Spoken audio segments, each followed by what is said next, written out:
Content presented in Cheshire Corners is for educational and informational purposes only. Please consult a legal professional if you have any questions or concerns about the content of this disclaimer, this series, or the legal implications surrounding psychedelic substances in your jurisdiction.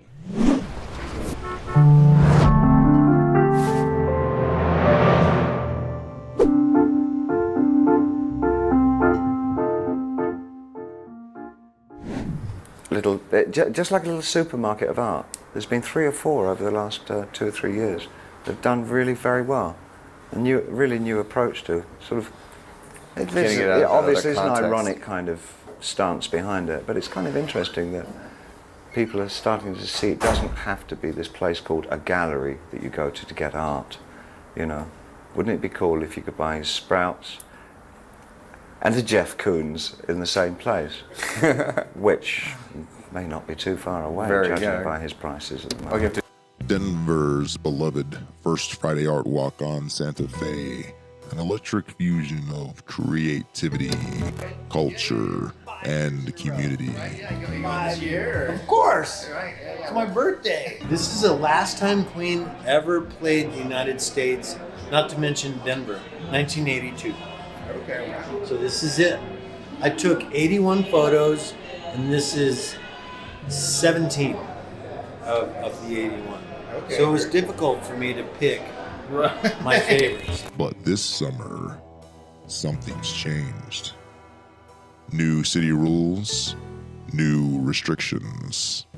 And now the community is asking, did the city of Denver ruin the First Friday Art Walk? Or did it save it? Trying to make it work out here. Right? It's getting there. I'm just glad it turned out to be a wonderful evening. Right? Yeah, how's it been going for you? It's been going really well. To be honest, I was kind of nervous. They switched it up on us for the first time this month. Right? We normally have it on Santa Fe, and they told us we were going to have to rent a spot because the city kind of complained about the traffic and not being able to get people through. So Yeah.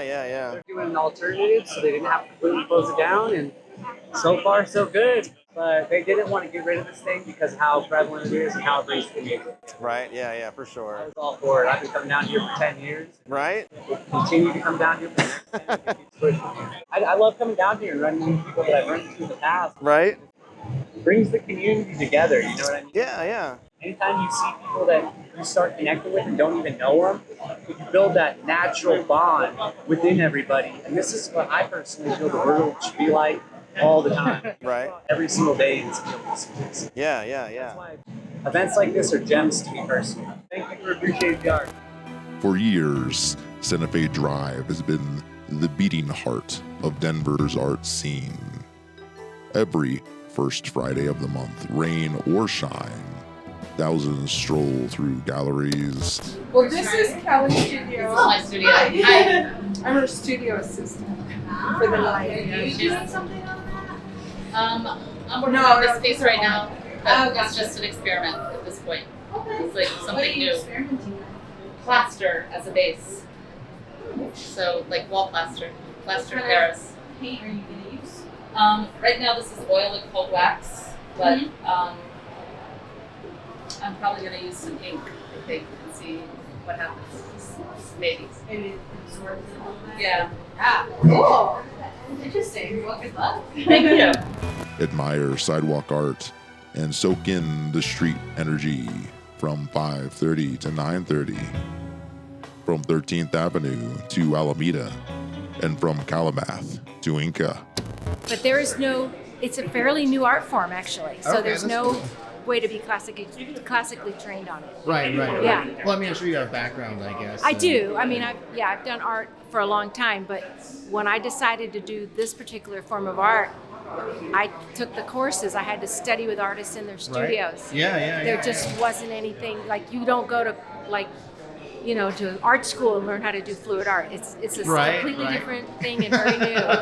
Yeah. Right. So, yeah. Okay, very cool. Yeah, so check it out because I think it melds well with the psychedelic piece of it because it's all, what happens is because you're tilting, you're spinning, you're using your energy to create the art. There's no paintbrushes used. Okay.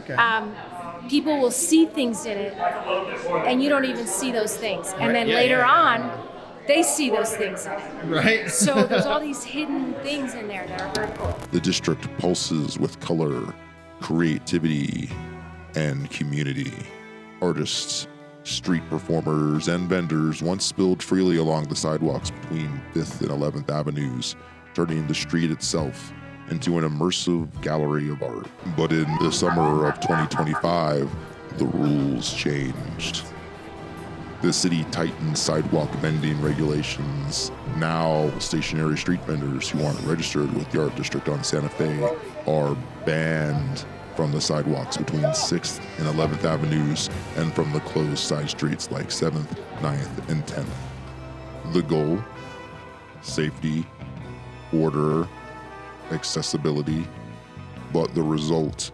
Fewer vendors on Santa Fe Drive, more red tape, and confusion about the future of First Friday Art Walks on Santa Fe. They want them to come into the galleries, they're paying for the space, all the stuff is happening in the galleries, and then you have these booths that are kind of like just right outside your door. Instead of first come, first served sidewalk setups, vendors must now register and are assigned specific spaces on side streets like 7th and 10th Avenues. Santa Fe Drive remains open to traffic for most First Fridays, meaning no sidewalk booths directly on the main drag. Except one very special day a year in August. The Art District closes Santa Fe Drive from 7th to 12th Avenue, bringing back the full street festival for just one Friday a year. Artists and vendors have mixed reactions. Some welcome the structure, knowing their spots being listed officially avoids the chaos of competition. Others feel boxed out, literally and figuratively. The spontaneous street-level energy is harder to find when booths are tucked away on the side. And for the attendees, well, some feel the soul of the event is shifting from a lively street carnival to a curated, controlled exhibition.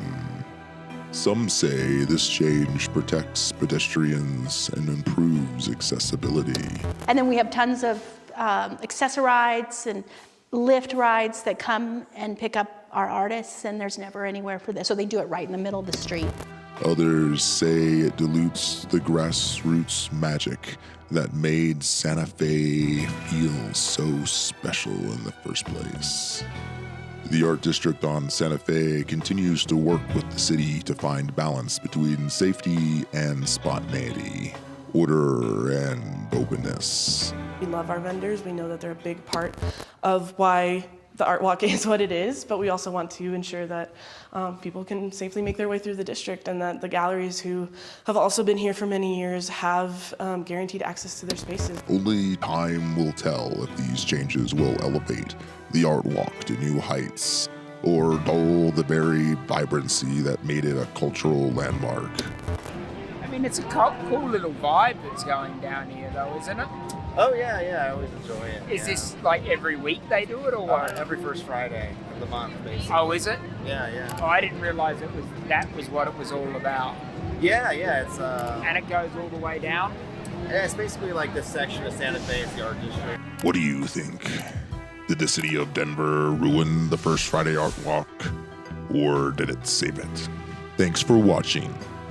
If you want more stories from the secret world of psychedelics, be sure to like, subscribe, and drop your thoughts below.